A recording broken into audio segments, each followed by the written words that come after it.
Tiago, capítulo 4, do verso 1 ao 3. Vamos ler.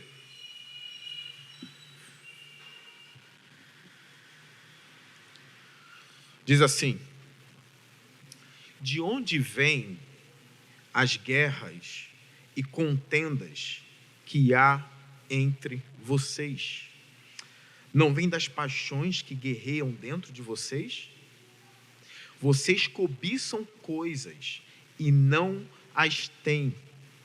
Matam e invejam, mas não conseguem obter o que desejam. Vocês vivem a lutar e a fazer guerras. Não têm porque não pedem. Quando pedem, não recebem, pois pedem por motivos errados, para gastarem seus prazeres. Vamos ao Senhor e à oração mais uma vez. Senhor Deus, eu me coloco diante da Tua igreja como um vaso de barro. Eu confesso a Deus que eu ainda fico nervoso ao pregar a Tua palavra, mas eu sei que o Senhor fala à Sua igreja. Que a igreja também possa ficar ansiosa para ouvir, Senhor, e até mesmo estar com frio na barriga, Senhor, porque a pregação é o Senhor falando. Então que haja reverência nesse momento, que o Teu Espírito Santo venha tomar os nossos corações, para que a gente, ó Deus, venha Te engrandecer por meio da Tua palavra. Molde as nossas vidas, Senhor, por meio da Tua palavra. Faz a gente, ó Deus, se arrepender de pecados por meio da Tua palavra.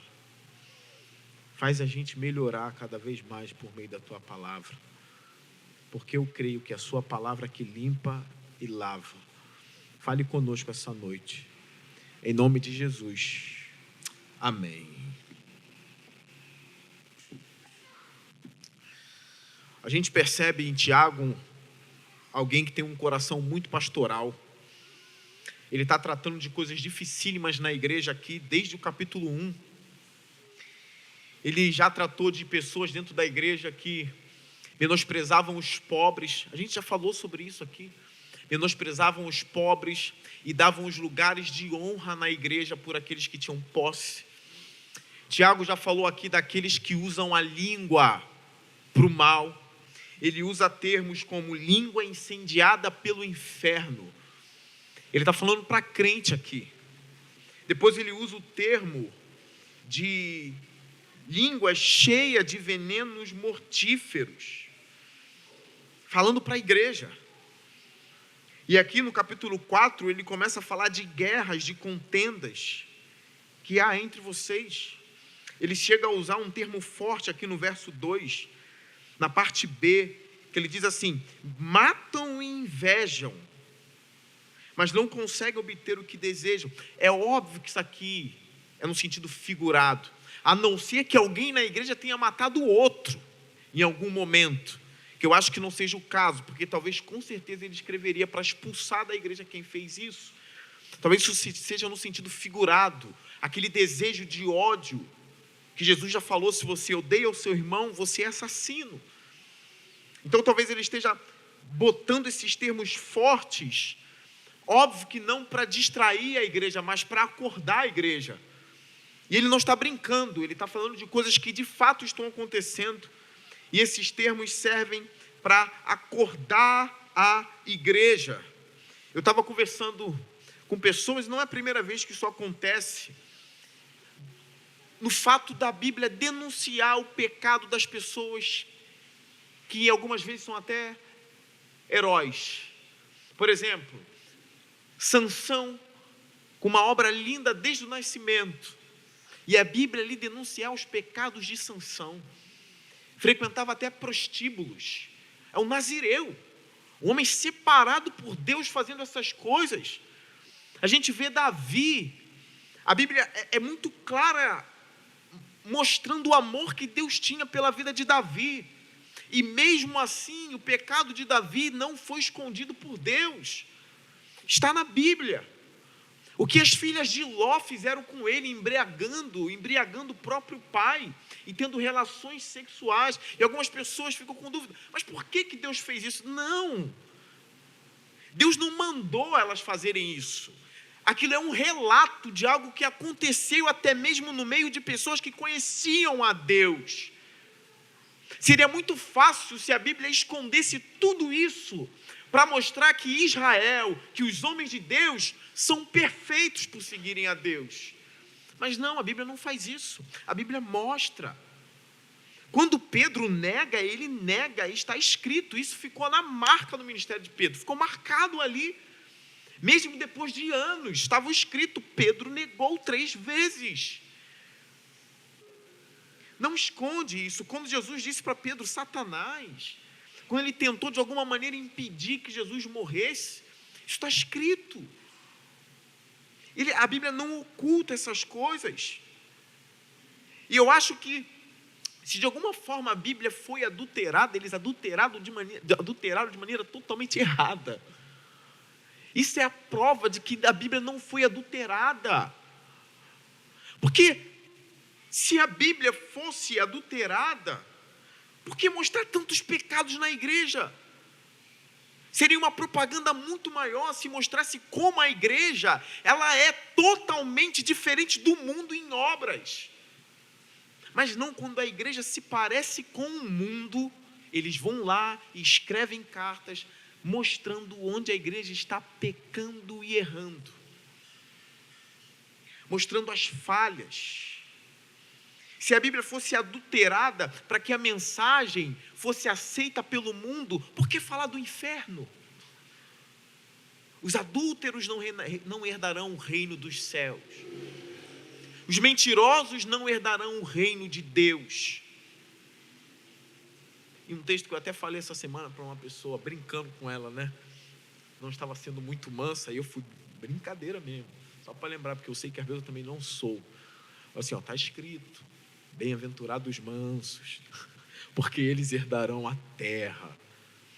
Ou seja, quem não tem isso, quem é briguento, litigioso, está em maus caminhos. A mensagem não foi adulterada.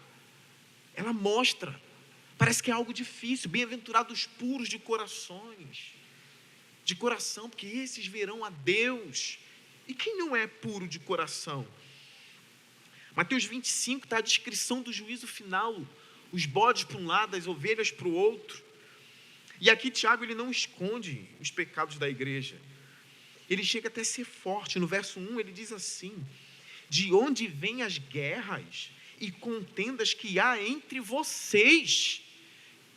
E aqui eu complemento com as minhas palavras: filhos de Deus. De onde vêm as guerras e as contendas que há entre vocês, cristãos, filhos de Deus? A palavra aqui no original para guerra e contenda é a mesma palavra usada para guerra armada, para pessoas altamente armadas para matar ou morrer. É como se Tiago estivesse mostrando assim: por que você vai como se tivesse um tanque de guerra e um canhão contra o seu irmão? É como se as pessoas daquela igreja estivessem numa disputa tão grande uma com as outras, que parecia que elas estivessem altamente armadas, com armas letais. É por isso que ele falou da língua anteriormente, agora ele entra nesse assunto. Quando parece que eu realmente tenho uma granada nas minhas mãos para atingir os irmãos. Veja, isso está acontecendo na igreja primitiva. Isso está acontecendo na igreja que viu coisas que a gente não viu. Isso está acontecendo em igreja que conhecia Tiago. Gente, eu não tive o privilégio de conhecer Tiago, que dirá Jesus. E mesmo no caso de Jesus, a gente vê ali no meio dos discípulos, quem é maior? Quem é isso? E o que vai acontecer com ele, já que o Senhor falou que eu vou morrer? E com João, o que será? Um preocupado com o outro, isso já acontecendo, porque ser humano é assim. Mas as exortações e as repreensões servem para acordar a gente, para a gente mudar, para a gente parar com isso. Termos pesados servem para fazer com que os nossos olhos se abram e dizem assim: meu Deus, eu sou isso mesmo. Eu sou um guerreiro valente armado contra os meus irmãos e não contra o inimigo das minhas almas. Eu tenho fracassado na minha guerra espiritual, mas eu tenho tido vitória na guerra contra os meus irmãos, esmagando eles com toda a minha força. Quem eu estou sendo na batalha pela fé? O inimigo dos irmãos ou o inimigo do diabo? Quem eu estou sendo?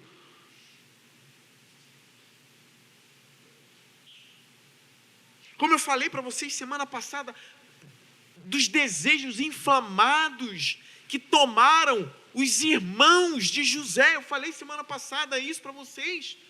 O ódio que começou a crescer no coração deles por José, ao ponto deles quererem matar o irmão. E outra, o melhorzinho deles, o melhorzinho, não mata não, vende como escravo, o melhor.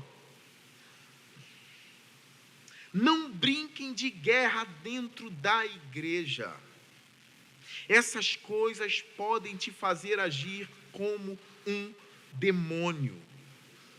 Como eu preguei na semana passada, no verso 14 do capítulo 3, dê uma olhada. Contudo, se vocês abrigam no coração inveja amarga e ambição egoísta, não se gloriem disso. Não se gloriem disso. Chorem por isso, lamentem por isso, não se gloriem.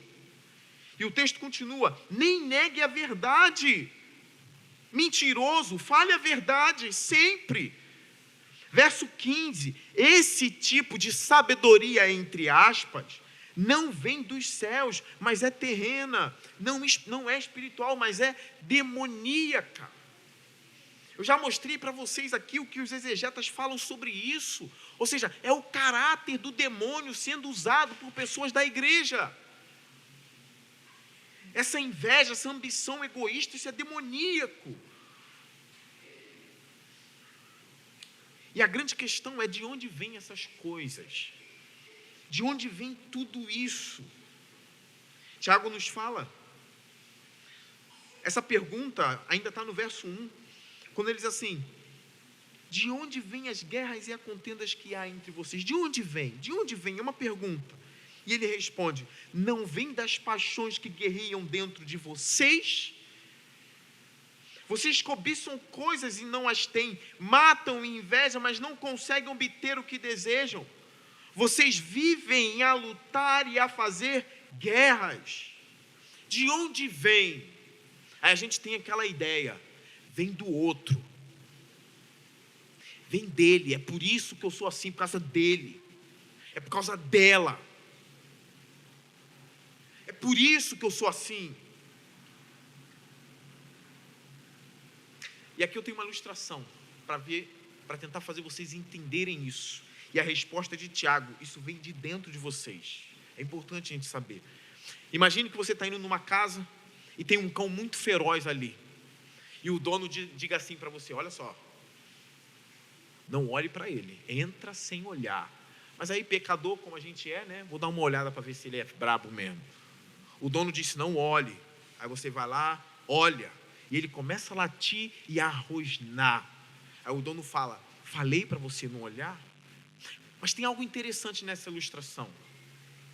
O cão rosnou e latiu porque ele é um cão. Ele é um cão. Isso está dentro dele. Não tem a ver com o meu olhar. Tem a ver com o instinto dele. Cão late e rosna. Não diga que você é assim porque não recebeu um bom dia do seu irmão, ou uma boa noite, ou ele passou do seu lado e fingiu que você não existe. Então as coisas mais malignas começam a surgir no seu coração por causa disso. Aí o cão, que é a gente, começa a rosnar e a morder, às vezes por um simples olhar. E a culpa sempre é do outro, sempre é do outro, sempre é da outra. Sempre é do irmão que não me dá bom dia, sempre é do irmão que é mal educado, sempre é do irmão que parece que não é convertido, que entra na igreja e sai e não me vê. E essas coisas começam a mexer em mim e me ferir, e eu começo a rosnar como um cão. E a culpa cai nele, mas na verdade eu sou assim, é meu instinto. Eu sou um cão. É por isso que Tiago está fazendo essa pergunta: de onde vem isso? Eles poderiam dar uma lista para Tiago. Isso vem da irmã, Tiago. Isso vem da irmã, que é mimada, que é assim, que acha que sabe tudo, mas quem sabe sou eu. Isso vem do outro, que é assim, assim, assim, assim. Tiago, não. Isso vem de você. Isso são as paixões que guerreiam dentro do seu coração. Isso tem muito mais a ver com você do que com o outro. A Bíblia diz assim: a palavra branda alivia o furor do outro. O bom comportamento, a boa atitude diante desses cenários aliviam, apaziguam. De onde vêm as guerras? A vontade de matar um irmão, de esganar um irmão, pulando de igreja de engalho em galho, nenhuma presta, só você presta. O problema está onde? Em quem olhou para o cão ou no cão que rosna? Ele rosna porque ele é cão. Eu acho que eu não preciso mais dar detalhes. Não se junta a ninguém porque ninguém é como você. Você está muito elevado. Não se juntam a ninguém porque ninguém conversa aquilo que você quer conversar. Vem para a igreja por causa de uma coisa boba, sai inflamado e inflamada da igreja. Coisa boba, boba. Que causa uma guerra enorme. A gente vê no mundo aí homens matando por causa do petróleo, por causa de terra e de tudo. E dentro da igreja a gente vê pessoas odiando outras por causa de coisas tão pequenas.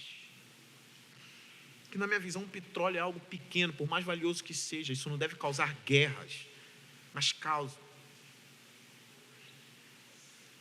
De onde vem isso? Vem de você.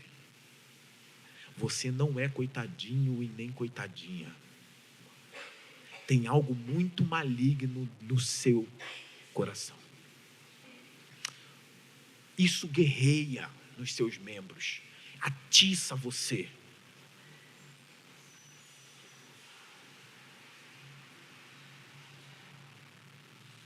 Eu queria que você lesse, não precisa abrir a Bíblia não, para a gente não perder tempo, Jeremias 17, é um texto muito conhecido nosso, só que parece que às vezes a gente esquece que esse texto está na Bíblia.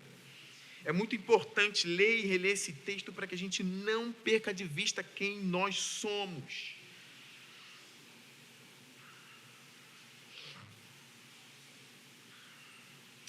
Antes de ler o texto, eu escrevi uma coisa aqui e eu queria ler para vocês, algo simples, mas que faz sentido na minha vida, talvez faça na sua também.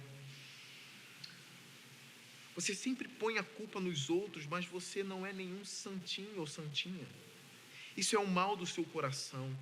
Você é assim, é seu gênio ruim, genioso, geniosa, orgulhosa, orgulhoso. Só está faltando latir e rosnar. Eu sei porque eu também tenho essas lutas. Olha o texto de Jeremias, o que diz: o coração é mais enganoso que qualquer outra coisa, e sua doença é incurável. Quem é capaz de compreendê-lo? Não tira não.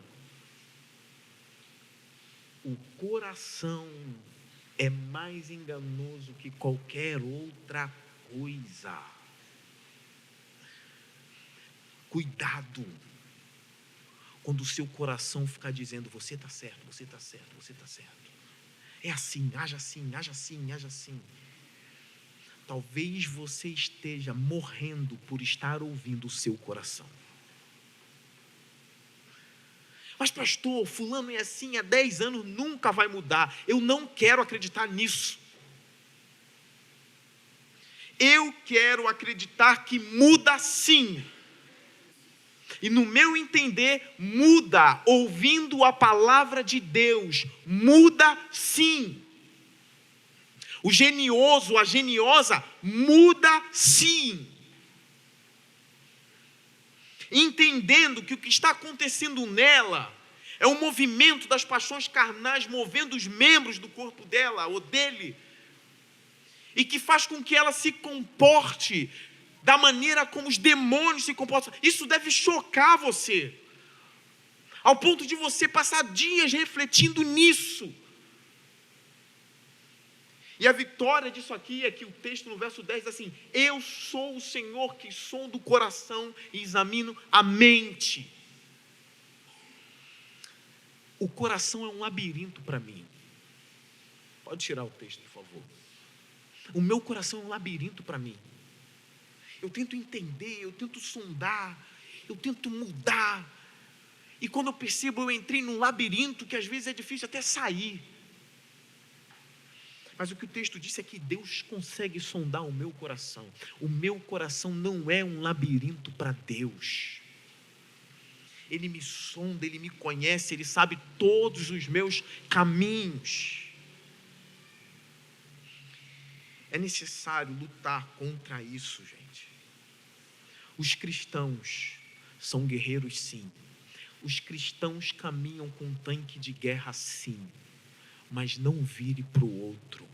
A nossa guerra não é contra carne nem contra sangue, mas é contra principados e potestades.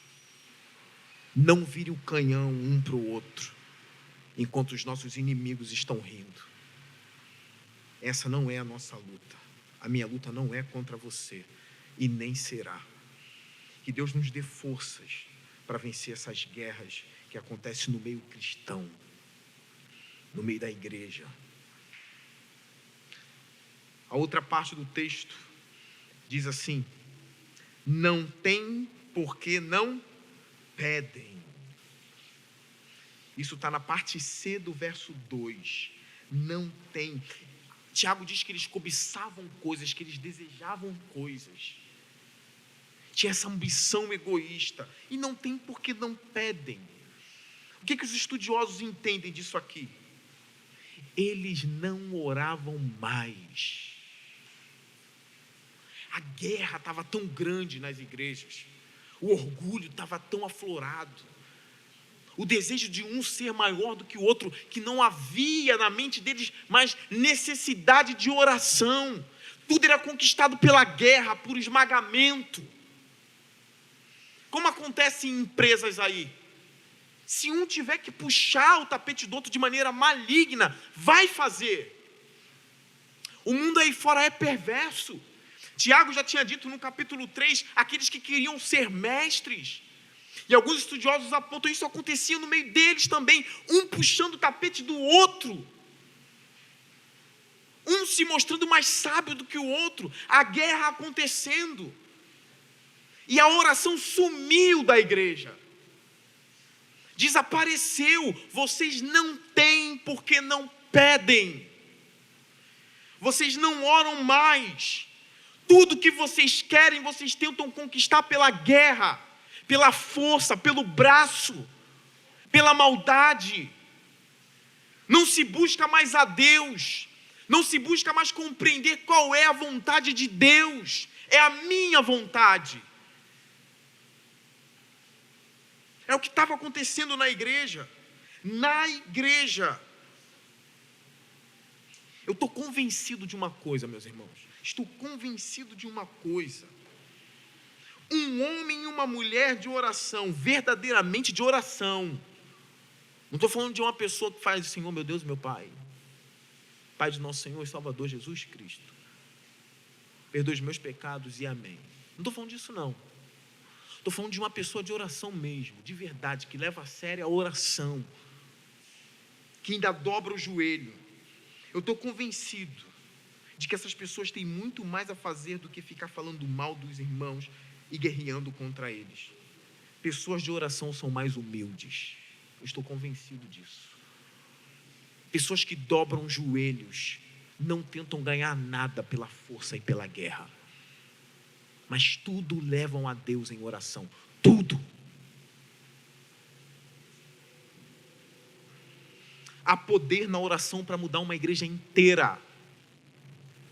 Tem um relato de um pastor, o nome dele é Abraham Kuyper. Quando ele começou o ministério dele pastoral, ele entendia aquela teologia liberal que a gente já estudou aqui quarta-feira, daqueles que relativizam as escrituras, não creem em milagres. Vocês lembram que a gente estudou isso quarta-feira? E toda hora que ele estava cumprimentando os irmãos depois do culto, os irmãos da igreja detectaram isso. Eles chegavam lá, estou usando as minhas palavras aqui, uma irmã, algumas irmãs, estourando pelo Senhor, pastor. Estourando pelo Senhor. A oração era específica, para que Deus tomasse o coração dele, para que ele voltasse ao fervor, para que ele voltasse a crer nas verdades do Evangelho. Até que um dia ele se rendeu de novo à verdade. Ele começou a crer de novo na ressurreição. Ele começou a crer no poder das Escrituras Sagradas. E o ministério dele foi totalmente transformado pela oração da igreja, que estava de joelhos diante dele, de Deus por ele. Há relatos que enquanto Spurgeon pregava, tinha 70 pessoas de joelhos intercedendo para que Deus falasse à igreja. É por isso que ele é o que é hoje, mesmo morto. Ao invés deles viverem tendo uma vida de oração, o texto diz: vocês vivem a lutar e a fazer guerra. Está perdendo tempo, ora. Leva as suas queixas em secreto a Deus. Volte a orar. Volte a ter comunhão com Deus. Sem guerra, sem luta. Pastor, mas por que o senhor está pregando isso? Eu estou pregando isso porque o texto fala disso. É por isso que eu gosto de pregar assim. Eu não escolho o que eu vou falar. E às vezes eu estou falando contra mim. Vocês não acham não, que às vezes eu estou pregando e minha consciência está assim: rapaz, está indo lá, mas está vindo cá, né? Vocês acham que isso não acontece, não? Vocês acham que eu não já desci daqui oprimido, não? E às vezes tendo que atender gente doido para ir embora, oprimido. Pensando, foi duro o sermão foi duro, mas para mim foi pior ainda. Eu só falo porque eu tenho que ser fiel mesmo ao que está escrito ali. Eu não escolho o que eu vou pregar, senão eu ia falar de sonhos aqui, só de sonhos, todo domingo sonhos. Põe teus sonhos diante de Deus, põe culto da vitória, dia da vitória, da bênção. Mas naquele dia, Deus ia me chamar: tu foi infiel. Tanta coisa para tu falar, tu só ficou falando disso. Correu, né? Porque alguns textos denunciavam os seus pecados, né? Vocês acham que não fere, às vezes, a mim? Vocês acham que eu nunca tive uma metralhadora na minha mão para guerrear contra irmãos em Cristo? Doido para atirar? O problema está quando você não reconhece isso. E é triste. Quando às vezes por causa de um bondinho, boa noite, as pessoas se transformam. Por deixar de dar, ou às vezes porque esqueceu de cumprimentar direito, honestamente. É uma falha, mas isso não deve alimentar esses desejos malignos no nosso coração. Lembra da ilustração do cachorro? Não esqueça mais disso. Um outro ponto que pode acontecer aqui, porque o texto diz: vocês não têm porque não pedem. Uma outra coisa que pode acontecer é a pessoa dizer: eu não vou mais orar não, porque Deus me dá mesmo querendo. Se Ele quer, Ele dá. Se Ele não quiser, Ele não dá. Então eu não oro, eu não peço a Deus. Escuta uma coisa: Deus decretou que receberíamos certas coisas pela oração. Ele decretou isso, que Ele nos daria certas coisas. Eu sei que tem coisas que Ele nos dá enquanto a gente dorme, eu sei disso. Eu sei que tem coisas que Ele nos dá que a gente nem pediu, e Ele dá. Mas várias e várias coisas que Deus sabe, Ele decretou que só daria por meio da oração. E quando você não ora, você está fora desse privilégio. Existem coisas que você não vai ter se não orar. Vocês não têm porque não pedem. que Tiago está dizendo? Vocês não vão ganhar se não orar. Vocês não têm porque não oram. Uma coisa simples, o pão de cada dia, Jesus mandou orar. Ora para Deus suprir as suas necessidades básicas. Ora. Ora para Deus mudar seu esposo. Ora para Deus mudar a sua esposa. Já entreguei na mão de Deus. Não oro mais. Que morra assim. Ora. Ora para Deus transformar seu filho, sua filha. Ora para Deus transformar você. Gênio indomável, aquele filme, né? Ninguém doma. É indomável. 25 anos de crente. Continua igualzinho. Igualzinho. Ou igualzinha. Ora. Você não tem porque não pede. Eu quero que 2 Reis, capítulo 20, seja lido aqui. Vai aparecer.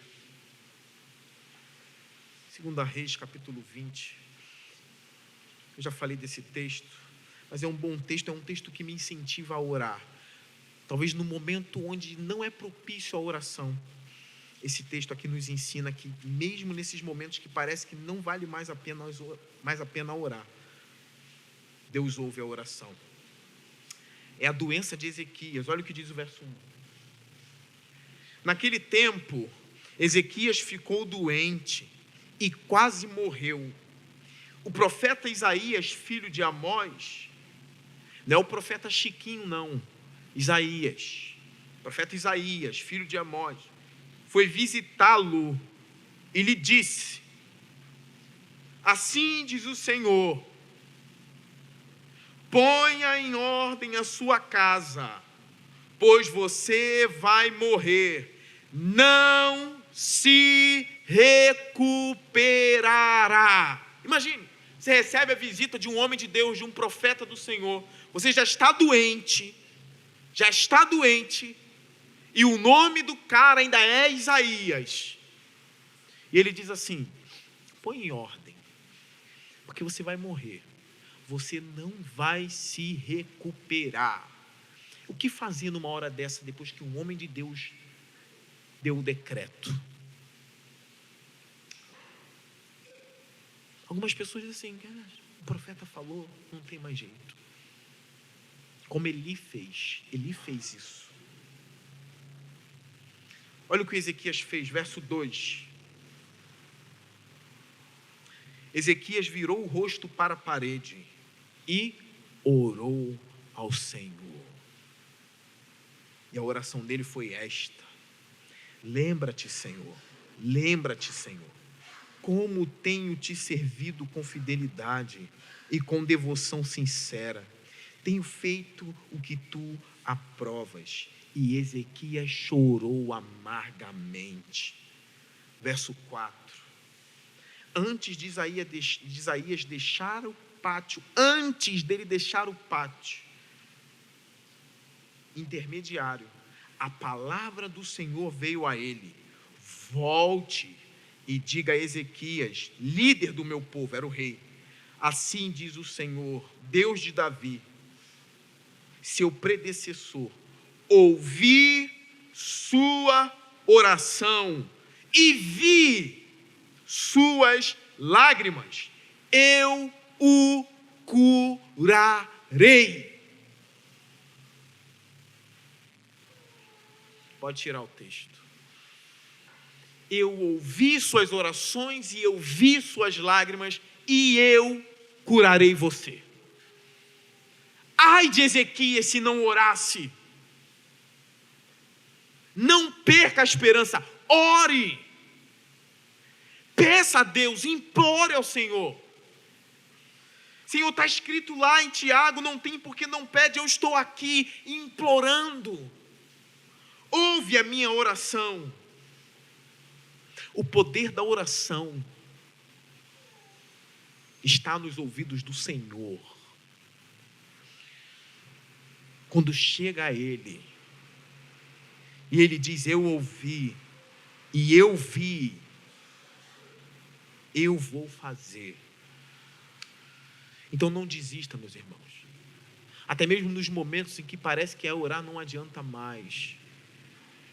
Se sou eu diante da palavra do Isaías, eu não sei se eu oraria. Isaías falou, está falado. Mas Ezequias conhecia Deus. Ele sabia que Deus não rejeita um coração contrito e quebrantado. Ele sabia disso. Tem momentos nas nossas vidas, escuta isso, que não tem o que fazer a não ser orar, orar e orar. Não negocie a sua vida de oração. Verso 3. Quando pedem, não recebem, pois pedem por motivos errados, para gastar em seus prazeres. Quando tinha uma oração entre os membros da igreja, quando eles pediam algo a Deus, eles pediam e não recebiam. Por quê? E é uma outra coisa que a igreja precisa aprender. Porque pedia por motivos errados. Pastor, e que motivo errado é esse? Tiago fala, vocês querem receber isso para gastar em seus prazeres. Um exemplo. Senhor, me faça o maior teólogo do Brasil para a tua glória. E Deus está olhando para mim, o quê? Senhor, me faça o maior missionário, Senhor. Eis-me aqui, envia-me a mim. Usa até a palavra do Isaías para parecer igual. Para a tua glória, Senhor. Diz para mim, é o quê? Você quer ficar famoso, rapaz. Você quer ir nos maiores programas de televisão. Você quer lançar os maiores livros. Você quer que o seu nome seja o maior de todos. Não. Como eu ouvi de um homem, acho que foi do Augustus, eu não vou lembrar o que ele falou totalmente, de 3 tipos de oração. Eu não lembro das 2 primeiras, mas eu lembro da última. Uma que Deus diz sim, eu acho que é isso. Se estiver errado, não tem problema. Uma que Deus diz sim. Uma oração que Deus diz não. Mas tem umas que Deus fala, não acredito nisso, você só pode estar brincando pedindo isso. Não acredito que você está pedindo isso. O que esperar dessas pessoas aqui, que Tiago já falou como elas eram? O que elas estavam pedindo? Um exemplo básico que todos os pastores falam aí. Senhor, me dá uma casa de praia para eu descansar. Trabalhei tanto, relaxei tanto. Para nunca mais aparecer na igreja, para nunca mais aparecer, acabou. A vida que pediu a Deus. Pedem um bom emprego, bem remunerados, não ajudam em nada, só piora o coração, fica mais avarento. Quanto mais tem, menos dá, menos ajuda. Enquanto aquele que ganha às vezes R$1.000 tem um coração, irmão, R$100 faz falta para quem ganha 1.000. Mas eu ganho 20 mil, 1.500, 2.000, faz muita falta. Eu que ganho 1.000, você acha que R$200 não faz falta? R$100 não faz falta? Pedem tanto a Deus, mas não é para a glória de Deus, é por motivos errados.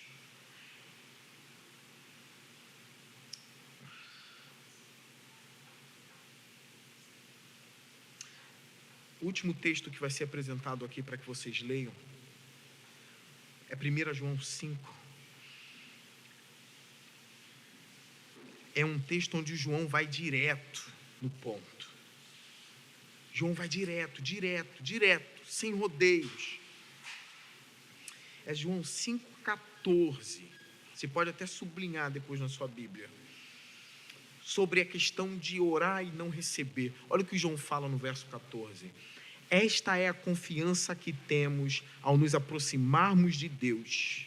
Se pedirmos alguma coisa de acordo com a vontade de Deus, Ele nos ouvirá. Deus não prometeu que vai te ouvir sempre. A promessa aqui é que se você pede algo que está de acordo com a vontade de Deus, Ele vai te ouvir. Isso é promessa. Quantos conhecem a vontade de Deus aqui? Quantos conhecem? Quantos sabem o que Deus deseja? Eu quero instruir vocês em coisas que eu tenho certeza que é da vontade de Deus. Agora não vai aparecer no telão, nós vamos manusear nossas Bíblias. Mateus 7. Eu quero te incentivar a orar por essas coisas aqui. A grande pregação de Jesus, o Sermão do Monte. Mateus 7, 7. 7, 7.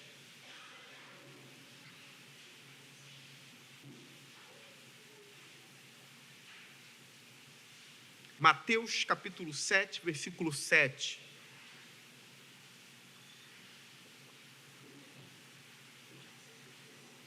Diz assim: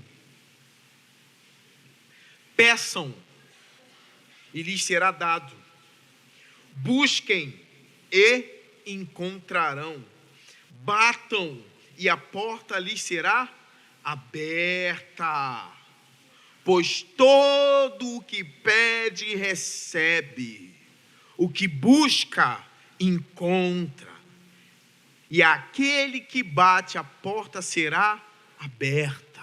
Olha a promessa linda do verso 9. Qual de vocês, se seu filho pedir pão, lhe dará uma pedra?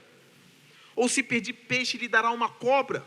Se vocês, apesar de serem maus, sabem dar boas coisas a seus filhos, quanto mais o Pai de vocês que está nos céus dará coisas boas aos que lhes pedem. Agora pega esse texto e interpreta de acordo com o que João disse. Peçam de acordo com a vontade de Deus. Porque esse texto não pode ser aplicado em tudo. Então se eu pedir, eu terei. Não depende do que você quer. Então a gente tem aquele princípio, a Bíblia interpreta a própria Bíblia. É um princípio bom. Porque as pessoas leem esse texto, então é só eu pedir, bater que eu vou receber. Não, a Bíblia interpreta a Bíblia. Tiago falou que se eu peço e não ganho, é porque eu pedi por motivos errados. E João disse que se eu pedir de acordo com a vontade de Deus, eu terei. Aí aqui Jesus vem com isso. Todo que pede recebe, todo que bate a porta vai se abrir. Mas a grande pergunta é, do que ele está falando aqui? Do que ele está falando? O que Jesus quer que você peça aqui? Eu sei que tem a ver com o Espírito Santo tudo isso, eu sei, outros textos falam do Espírito. Mas olha o que ele disse no capítulo 5. Gente, é um sermão isso aqui. Capítulo 5, capítulo 6 e capítulo 7 é um sermão. É porque foi dividido em capítulos e versículos. Mas foi um sermão de Jesus que começou assim, no capítulo 5, no verso 1. Vendo as multidões, Jesus subiu ao monte e se assentou. Seus discípulos aproximaram-se dele, e ele começou a ensiná-los, dizendo: bem-aventurados os pobres em espírito, pois deles é o reino dos céus. Bem-aventurados os que choram, pois serão consolados. Bem-aventurados os humildes, pois eles receberão a terra por herança. Bem-aventurados os que têm fome e sede de justiça, pois serão satisfeitos. Bem-aventurados os misericordiosos, pois obterão misericórdia. Bem-aventurados os puros de coração, pois verão a Deus. Bem-aventurados os pacificadores, pois serão chamados filhos de Deus. Bem-aventurados os perseguidos por causa da justiça, pois deles é o reino de Deus.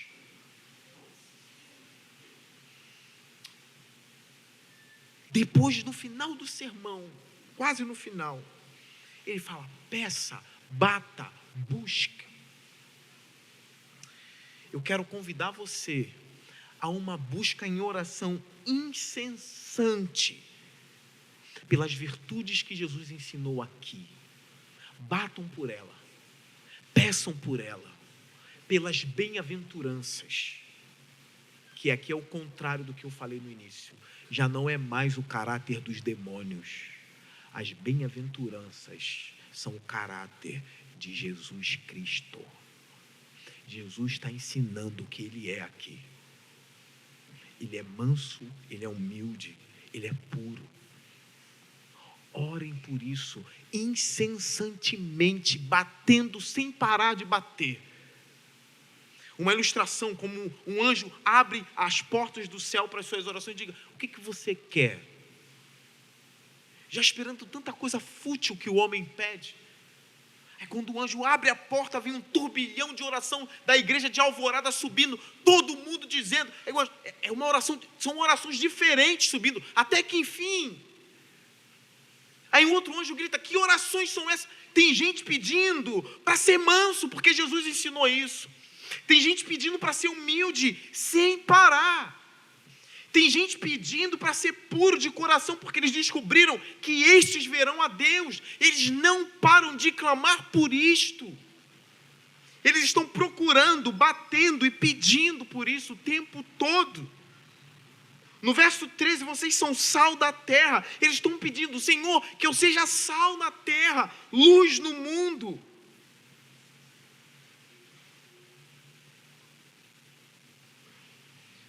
No verso 27 ele fala de adultério, no 31 de divórcio, no 33 juramentos, no 38 de vingança, no 43 amor aos inimigos, no 6 ajuda aos necessitados, no verso 5 do capítulo 6 sobre a oração, no 16 sobre jejum, no 19 sobre os tesouros no céu, no 25 sobre a ansiedade, que é um pecado, no 7 julgamento ao próximo.